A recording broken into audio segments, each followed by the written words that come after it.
Hey guys, welcome to another episode of Soft Rebellion. My name is Ntache and thank you so much for joining me.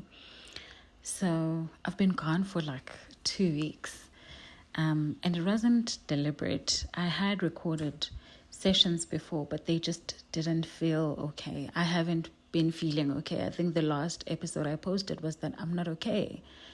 And things only got worse after. I just came back from the Eastern Cape to bury my maternal granddad.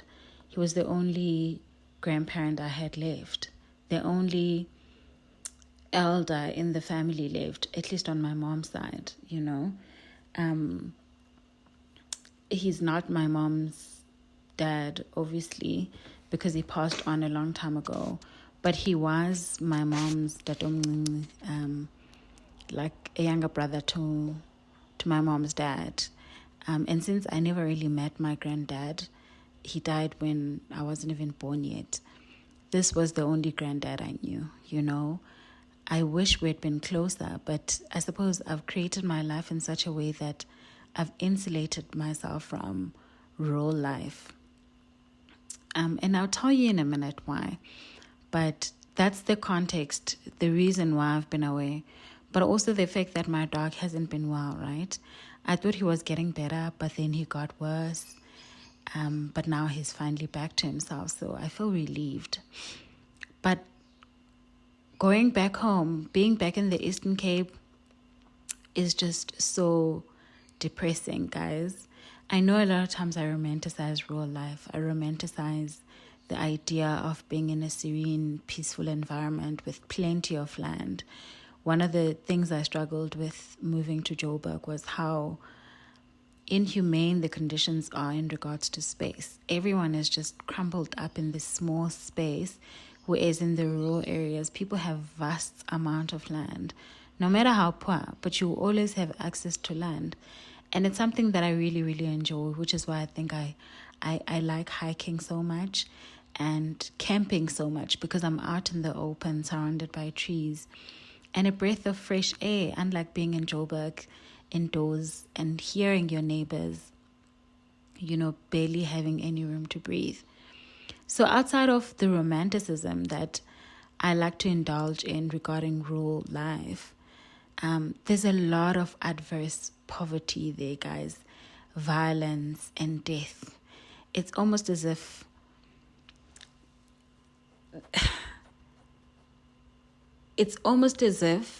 people's lives will almost certainly end one way or the other, you know, and that being death.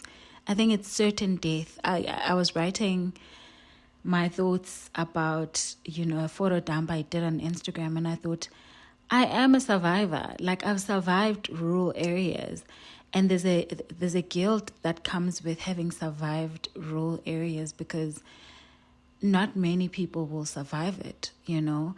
And being at home was such a reminder of that. For instance, on the day that we're burying my granddad, I found out that one of my primary school classmates was being buried in a different village, the one from my dad's side now, where I grew up. He was being buried. He passed because of an attack by another boy of a similar age, you know. And this isn't unique. This is not a new story. So many people, including some close to me, have passed this way. I had a cousin brother. We grew up together from my dad's side. He died as well a couple of years ago, maybe 5 years ago, or 6-7 years ago. He was also attacked on Christmas Day because of, I don't know, girl issues. I think him and the guy who attacked him were dating the same girl. And the story is almost similar with this one as well. He was dating this woman, and the son to this woman killed him because, I don't know what reason can justify killing someone, but that's how he died. And there's another classmate many years before, same thing, you know, so this is not new. And I remember 2 years ago, we were back in the same village that we were at this weekend. the son to my granddad, the one we recently buried, had died because he was also attacked. I don't know what they were fighting about. I don't know if it was related to girls, but alcohol was involved and they started fighting and he died. He succumbed to his death. And his brother, who would be my uncle, both of them would be my uncles, even though they're younger in age. He was also attacked, but he survived. He suffered severe brain damage as a result, and he sometimes gets mental episodes where he's disoriented, he doesn't know exactly where he's at, he gets violent, and. So the day before the funeral, he actually had a mental break and he was admitted at the hospital, which meant he missed the funeral, his dad's funeral. Mind you, 2 years ago, he'd also missed his brother's funeral. And I saw him at the hospital, guys, and the conditions under which he was living, along with 3 other boys he was sharing a ward with, my heart broke. And they had to call me to the side because I was just in tears. I couldn't control myself. And I'm like, this is not humane conditions for someone to live under, you know? And they tried to explain to me that their windows being shuttered and, I don't know, I suppose covered with planks and broken wood was because when they get violent, they actually damage the windows. And the room smelling that way is because sometimes they wee on themselves and they aren't able to clean the room until the medication is kicked in and the people have settled and taken to other wards. But there was nothing they can do. And the hospital, guys, the hospital in which my uncle was admitted is a general hospital. So it doesn't have facilities to house people with special needs like mental episodes like the one I mentioned. Those are not available, not for 100 kilometers from where we come from. The closest one is in Queenstown, which is 4 or 5 hours away, or in, where was the other one? I don't know, towards the KZN side. Also like, excuse me, I want to say Umzimkhulu, but it wasn't Umzimkhulu. It's also another 4 or 5 hours away from home. So really, there aren't any options for them to get any treatment. You know, the people there aren't equipped to deal with their needs. But it seems this is going to be his life. This is going to be the rest of his life. And guys, I can't imagine missing my siblings' funeral, nor my dad's, or my mom's rather. So, like, I just wouldn't know what kind of life that would be, you know, where I somehow lose my mind involuntarily, you know what I mean? And that becomes the rest of my life. And I'm like, that's going to be Becky's life forever, you know what I mean? And that's because of someone else's actions. It's the attack that killed his brother and now has rendered him vulnerable to this condition forever, for eternity. And that really seems like those are all the options available in rural areas. You know what I mean? If you're a girl, the best bet is to resign yourself to alcohol. I remember one of my cousin sisters, she is young, guys. She is so young. She's younger than me. And she was just telling me about being thirsty. Like, I'll try to have a conversation with her and she would just talk about being thirsty. And not thirsty for water, she's thirsty for alcohol. Black Label specifically. That's a known beer brand for elderly people because it's the most affordable and it gets you drunk very quickly. That's all she was holding on to. And I remember her falling asleep holding a bottle of Black Label in the car when we were driving to the hospital to see, I'll call him my cousin because uncle feels weird since he's young. He fell asleep with the bottle. And this is not with judgment, but more concern and just a reflection of the circumstances in which we come from, you know. And at the hospital, I'd brought Becky's girlfriend, so I gave them some privacy to just talk and, you know, have a moment by themselves. And while we were sitting on the bench, she fell asleep again. And it was time to go now. And I tried waking her up and I was shaking her so much and none of it worked. She was so gone. The lady next to us, the granny, actually even asked if she had been on drugs. And it didn't occur to me that that was a possibility too. But those are the options of rural life, guys. And I'm not saying she was on drugs, but really it's a possibility. And actually there are people in rural areas who are also on drugs. Yes, it's not unique to rural areas. We see this in townships too, but somehow it just seems the assault in rural areas is that much more grave because there aren't alternatives. Like there aren't jobs that people can aspire to. There aren't role models or people who are visible, whom others can look towards and say, hey, I want to be like so-and-so one day. Even if you do have those role models, like the practical tools and steps to get you out of that are zero, like almost non-existent. And that's why I couldn't give you a formula or a recipe of what I had to do to get out of that situation. I really believe it was a combination of God's grace, pure luck, hard work, all of the time. Like I feel like I had to strive all of the time, and also some smarts, you know what I mean? Like I'm not the smartest person, but compared to where we come from, things generally came much easier to me than they did the rest of the people I grew up with. And so I think I had that advantage on my side as well.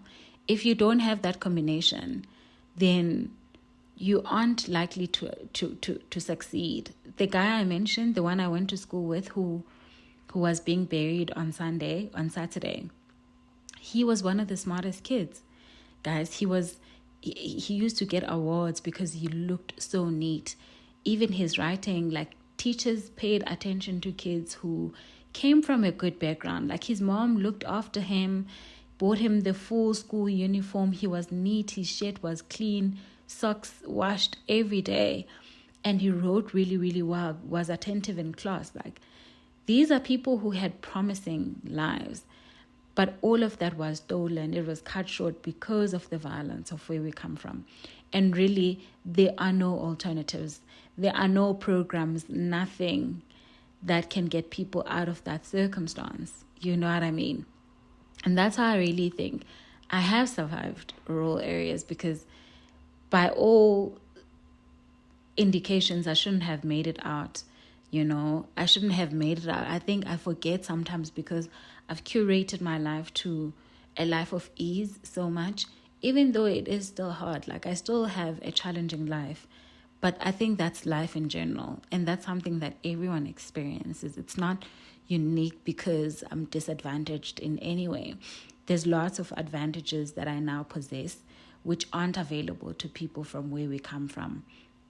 But I think that's also made me so removed from the realities and it's made me impractical. You know, I think when my cousins look at me, for instance, they don't see a role model. They probably see like an anomaly, or someone who's so detached from who they are. Like conversations are strained, I'm inaccessible, and I want to change that. I don't even know where to start, but it is something that I want to do. I mean, I'm still going to be myself. I remember like I traveled home with my dog, you know what I mean? And having a dog that sleeps in the house is just unheard of. I remember my mom even joking that, hey, if I make it big one day, people are going to assume that ndithwele ngenja. Like there's some witchcraft involved where my dog is somehow, I don't know, they think I would have sacrificed, or that gives me powers. I don't know. Like, I don't know the right explanation, but that's the closest I can come to.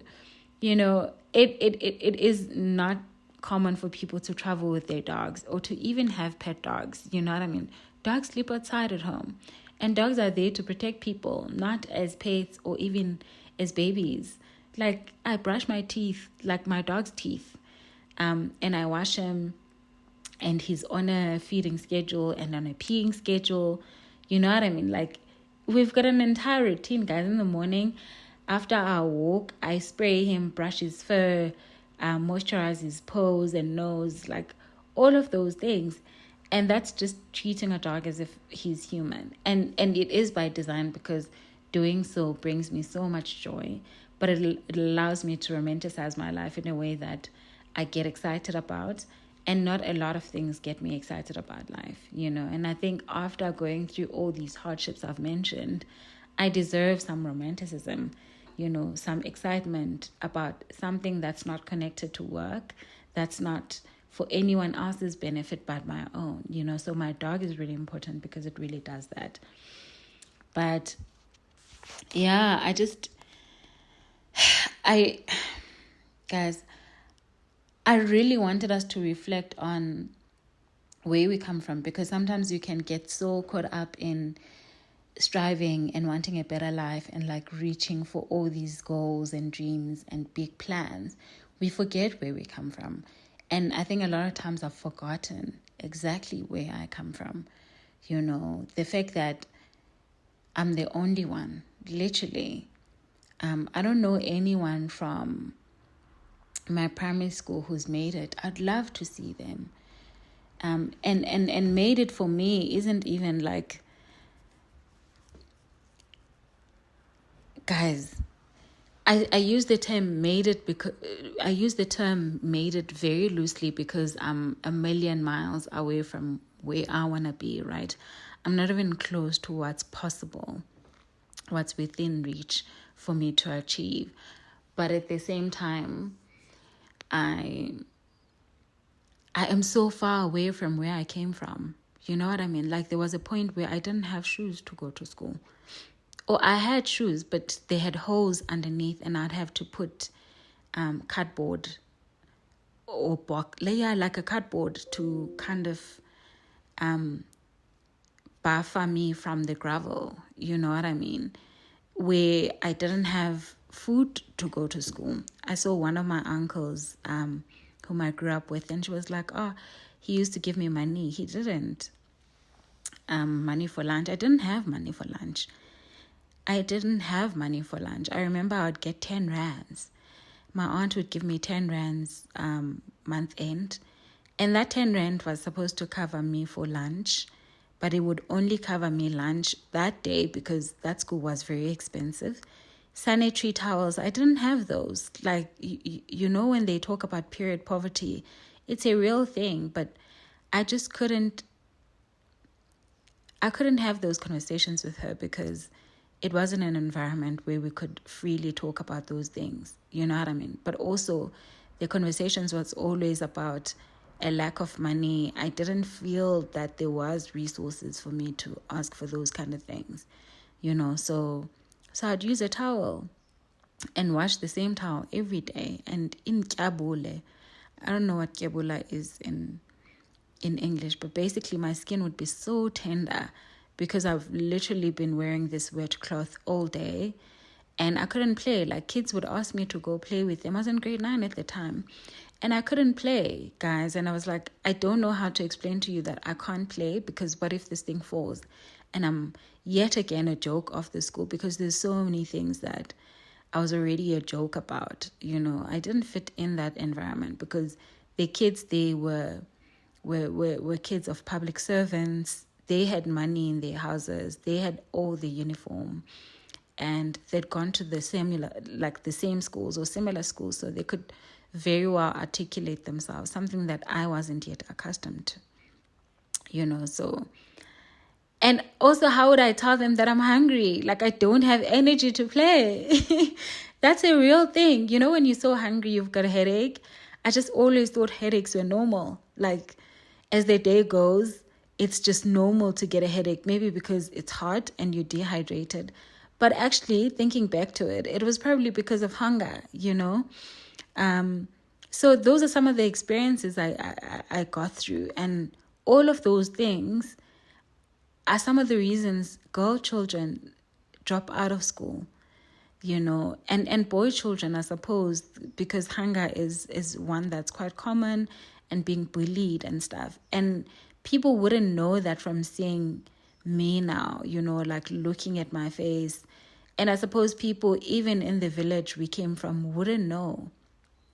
But those are some of the life experiences that I got to go through to be where I am today, and that doesn't mean that everyone's story should be the same. Like, I hate those stories, actually. When matric results come out and then they highlight kids from the most impoverished situations and say, oh, against all odds. I hate those stories because no one should have to make it against all odds. You know what I mean? That's not a normal situation. And so we shouldn't glamorize it by like highlighting these stories and like trying to make it seem like it's possible. If one person can do it, the rest can also do it under the same adverse conditions. Kids should never have to grow up under those conditions, or any person for that matter. But at the same time, I also understand the importance of those stories because it is inspiring. There could be one or two kids who see someone go through that and know that it's possible for them to come out of their situation too. And that's why I share about my experiences so much. It isn't intended to garner sympathy or pity, but for that one person in their corner somewhere feeling so discouraged and feeling so far removed from this world and so disadvantaged. I know it's possible because I've done it, but at the same time, I've also been very lucky. The other aspect that I think contributed to my success, quote unquote, is certain people believing in me, people supporting my dreams, even without me asking. I suppose they saw something in me and thought, hey, let's support this one. There were people who contributed financially to getting me through VITS, for instance, or like took me to work when I got an internship and couldn't travel from home or had no one I knew in Pretoria, so I don't discount those experiences. And I think I'd love to be that person to someone else. But at the same time, when I feel so limited and so constrained in terms of resources, I always feel, how can I be that to someone? But I also don't want to wait until it's late and I'm like, oh, only then can I do something. Won't it be too late, Like, won't it be too late? To what I was saying about the girls from back at home, when they're not drinking, they're literally nursing kids in numbers. Some have like 2-3 kids. This guy was telling me about one of the kids from that same village. She was born in 1999 and has 4 kids. 4 kids, different fathers. What kind of future will someone like that have in this economy when,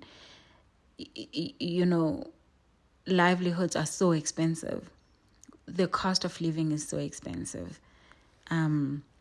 Where access to education is so difficult and so expensive. Never mind the fact that already our education system doesn't allow us to compete, or doesn't give us any chance to really make it out of that, So how much more when all the options available to you are that you either give birth, like get pregnant and make kids, or resign yourself to alcohol. You know what I mean? That's a reality. That's someone's reality. And I think to a certain extent, even people who somehow made it out of those dire situations, I think we're becoming a generation that's overly medicating ourselves because life is just so hard and there's hardship one after the other. It's crazy to me that at some point, or growing up, we're told that substances are bad. The abuse of substances is bad. And now we have people drinking every night. You know what I mean? Like, because it's wine, it's less alcohol-y. Like, the stereotype around wine is not so bad. And so it's acceptable socially to drink wine every night, or to make cocktails and make them look pretty. So it's classy, you know what I mean? Or to smoke weed, as if that also isn't damning something, or it isn't numbing something. Like, I think we're just self-medicating so much. And that's not okay, guys. That's not okay. Like, people take painkillers as if they are sweets. Sweets are not any good either. But like, people are like, oh, I can't sleep, let me take some tablet. We take medication for everything, and that is not normal. Our bodies are supposed to function and do all of those things on their own, but not in this generation. Like, we're just medicating all the time. So I really think there's something there, and we need to really pay close attention to it. So even after like having made it, there's still something. There's still something that's not functioning how it's supposed to, So I don't know. We really need to introspect, guys, and we really need to think back, to where we come from. Yes, create our lives so that they're easy and they're soft and they're convenient, but don't forget where you come from, and don't forget the people abasuka apo nawo suka khona. Yes, you're not going to be able to save everyone, and that's something I've had to accept. But where there are people who are interested in education, and education is an important one for me because it's the only way I know how to get out of the situation like mine. That's the only way I got out of that situation, right? I don't know any other way. I don't come from money or businesses, so I couldn't say business is something I would inspire someone to start, right? And the only way I've been involved in entrepreneurial ventures has been through education as well, and contacts I made through, professional networks. So again, education is really at the basis of us creating a better life for ourselves. And by education, I don't mean having a matric or passing with a 30%. It's higher education, unfortunately. And after higher education, other informal ways of acquiring knowledge are also just as important. Staying informed makes such a huge difference in the kind of conversations you're able to have with people, be it decision makers or, I don't know, industry leaders that you're hoping to influence. But this is a tricky one because I think also the fact that I've had to strive so much for so long, all the time, has made me reluctant and frankly uninterested in curating a personal brand. I said that this public image about marketing myself as this professional who's boss babying and does this and this and that. There was a point where I was interested in that, right? But at some point I just thought, I don't want to do this. Yes, it would be great for my career and the kind of things I want to do. I talked about wanting to do more speaking engagements. I think I'd be really great at that. Or facilitating social debates and conversations. I'd be excellent at that because I love dialogue. And I love nuance and probing and, and getting to know more and learning in that regard. But I'm also not interested in existing just as a professional body, or existing for the sole purpose of being productive or for my identity to be structured around productivity. Like, I want to exist as a person and explore what that means to be human. Outside of work, yes, work is a part and parcel of being human, but it's not going to be the center or the central focus for my existence as human, such that when that isn't going well, my entire existence, my entire identity is rocked, So I don't know. I suppose I have to reconcile those two conflicting ideals. I don't know. But yeah, guys, the point to tonight's, or rather today's episode is to tell you why I've been away. Life is showing me flames. Life has been so difficult. But life has also been very beautiful. I'm so grateful that my dog has recovered. I'm so glad that he's much better. Guys, I almost lost my mind, literally. I don't know what I would have done if he hadn't gotten better.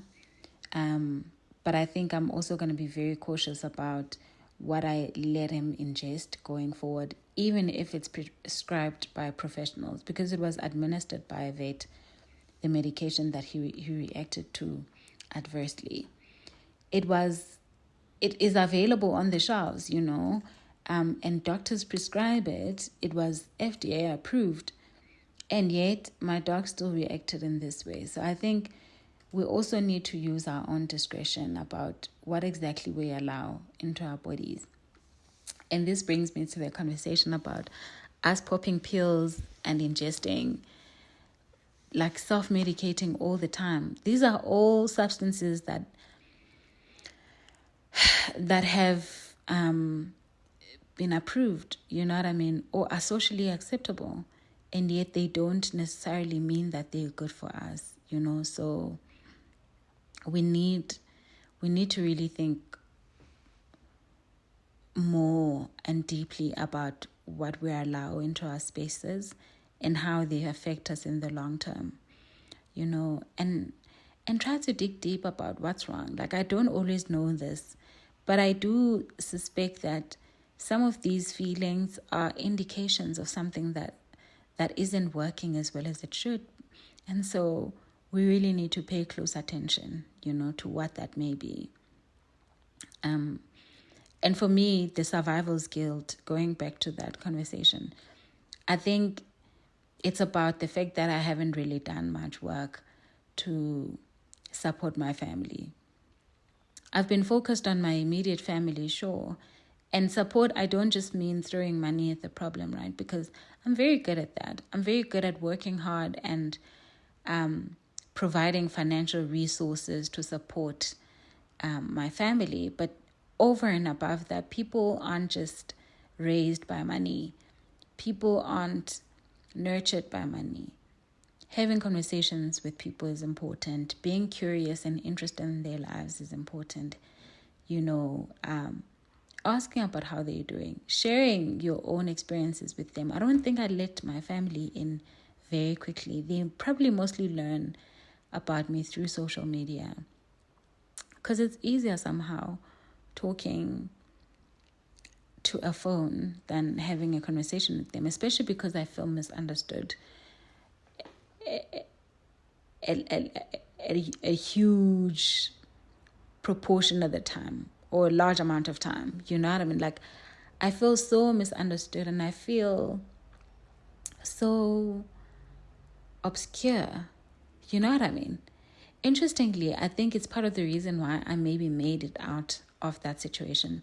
I remember I remember on Saturday, after the funeral, I was walking back home, and I thought I was walking back home to, there's two homes. There's one, Pezulu, where I'd kept Barbie, and I was walking up there to go feed him and take him out for a walk and stuff. And I thought, oh my goodness, there was a guy who once asked me out when I lived there. I was in grade 9 again. I think grade 9 was such a formative year for me. He asked me to be his girlfriend. He had been asking me for a while. Eventually, I said yes. I think we were coming back from, Umgidi. You know the process where boys get circumcised and they go to the mountains, and after when they come back from the mountains, so the boys had actually just come back from the mountains. The guy, Uyonela, had already been Omnyo Abafana, so he had done this entire initiation, and he was just there to guide the next group of boys and stuff. So he was walking me back at home, and he asked me out, which he had been for a very long time. So on that night, I actually said yes, but he wanted to kiss me there and then, and I thought he was mad. I said no. What? Are you crazy? I was very shy back then, so those things just made me really uncomfortable. And I said no, and I was scared all the time. You know what I mean? Why would you ask me that? I was really, really scared. And he dumped me because of that. Oh, hectic. You know how in the previous episode I was talking about being dumped after 36 hours? I suppose that wasn't my record. Like, I did have an existing record of being dumped. And that wasn't the first time either, because years earlier, another boy had dumped me because I also wouldn't agree to kissing him. And mind you, this one dumped me in front of his girlfriend now. Like, he had another girlfriend. He called me behind a tank during lunch, the second boy now, or rather the first one who dumped me when I was much younger. He called me, my friends and I were like playing umgusha, I think. And then he called me behind a tank. I followed him. And then there was another girl there. And then the girl was like, tell him or tell her. And then he told me, he was like, yeah, it's over. Guys, I was distraught, okay? Because all my friends saw me follow him, right? And they were curious. They wanted to know what happened, what he was talking about and stuff. I had to tell them that I'd just been dumped. Can you imagine? Like, awful. Years later, here I am in the same situation. This boy is dumping me at night. Like, a few minutes before, I was just excited because I just gotten into a relationship. All of a sudden, it's over. What do you mean? All because I won't kiss a boy, you know? Like, yeah, I was really hurt. But I also think, sure, there's so many examples like that, hey, where someone asked me out and I'd say yes. And as soon as they started expecting those kind of things, I obviously wouldn't agree and they would just dump me. I do think those have saved me, you know, from how most kids end up back at home, because they almost always end up pregnant and their lives just go down from there. And the boy that I was dumped in front of did end up pregnant with that boy, by the way, and they had many kids. Oh no, so he went on to marry someone else. Shucks. She terminated that pregnancy. But yeah, that ends up being your life, you know what I mean? And I told you guys earlier about the reason why I'm scared of men and I was scared of relationships, because I was told to run away from boys. And anything that has to do with like kissing and whatnot, like I was just scared of it and I wouldn't entertain it. And so I ran and I lived in fear. I still live in fear. I think that fear saved me.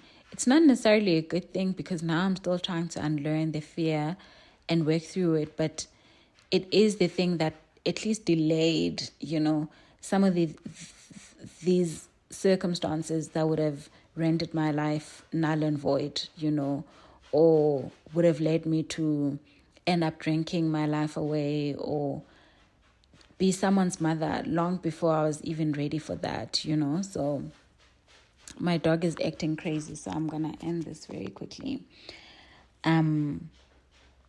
Yeah, so I really think delayed gratification, that's the word, is what we need to exercise more of. And this goes into so many things. Maybe I'll record an episode about this, but like the way we just buy things instantly to make ourselves feel better or do things without a second thought because it feels good in the moment, but in the long run, it really isn't good. But I suppose when you don't have sight of longevity or, you know, what the rest of your life will look like, it's easy to then make those temporary decisions that feel good in the moment, but in the long run, imprison you to this life that you can barely recognize. So I'd like for us to think a bit more about what those circumstances might be in our lives, which may feel good in the moment, but in the long run aren't actually great for us.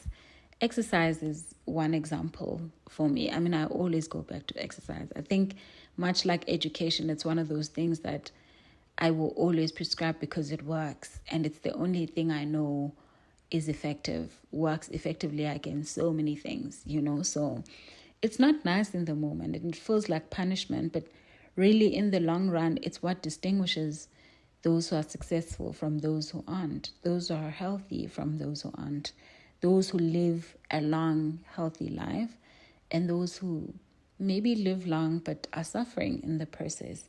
So yeah, think about those. And yeah, that's all I'm gonna add today. And guys, thank you so much for joining me. I do hope to see you at the next episode. Please enjoy the rest of your day. I love you. Bye.